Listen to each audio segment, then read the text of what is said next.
in the Parshat Miketz. Uh, and by the way, this is the longest the Torah goes from Vayeshev through Vayegash. That it's the longest the Torah goes without mentioning God. God's not mentioned in these parshiot. So what's the reason? And the reason is that we know that God's in charge. We know that it's not an accident that Yosef becomes the viceroy of Egypt, because God is sort of moving the chess pieces so everything will be in the right place at the right time. Much as when we're looking at the Megillah, we know that while God is not mentioned there, it's not an accident that Esther is chosen as the queen, etc., etc. Everything has to be in the right place. So with the Parsha, we see that Yosef becomes the viceroy of Egypt, the second most important person after Paro. That's not an accident. It doesn't. It happens because God wants Yosef to be there. The whole thing about the story of Yosef being sold into slavery, going into prison, meeting the cupbearer, etc., and being raised to such a high point, and then the brothers come. This is all part of God's plan. That he told Abraham that Jews would be slaves in a foreign land. This is coming true.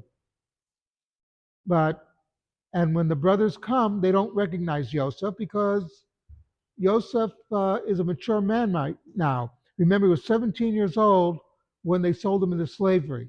He's now an adult, man with family. And by the way, we also know this is part of God's plan from something else. Joseph's wife, Asnat, she was descended from Dinah. Okay? So in other words, none of this is an accident. And that is an important thing to teach us. We see in the world today, we say, oh, that's happenstance. It's not happenstance. God is moving the chess pieces, as it were. Why does God do these things? I don't know. I'm not on that pay scale. All I know is that God is basically in charge, and in the end, things will be good. But I just don't know how.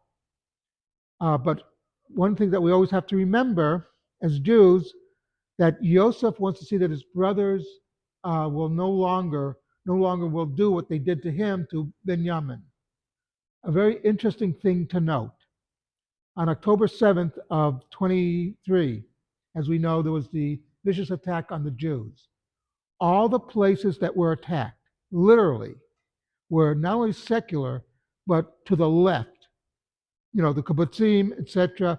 The Nova Festival was a music festival happening on Sukkot, happening on Yom Tov, when it's usher for religious Jews to do such things.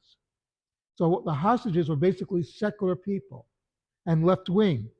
Yet when the army went into Gaza to rescue them, none of the soldiers said, oh, you deserve this, but we're being for what you did. None of that. The army went in, the soldiers said, we're here to save Jews, period. No ifs, ands, or buts. We don't look at these distinctions. And on the other note, so from the religious side, they didn't look at, whether or not these people were secular or not, or they kept mitzvot. They just knew they were Jews who needed help. On the other side, there was a soldier, a religious soldier who was serving in Gaza, and the 10th of Tevet was coming up. He was told by his commander and his rabbi that he would have to eat on the 10th of Tevet. And he was very disturbed because he had never missed a fast day. But he was told he has to eat because he would need his strength. And he wrote on one of the social medias, that he's very disturbed, he's never missed a fast day, etc. The response he got from secular Jews in Israel was things like, I have never fasted a day in my life, not even in Yom Kippur, but for you, I will fast. And that shows us the true Jewish unity. We might disagree on certain things, but in the final analysis, we're all together. Something to think about.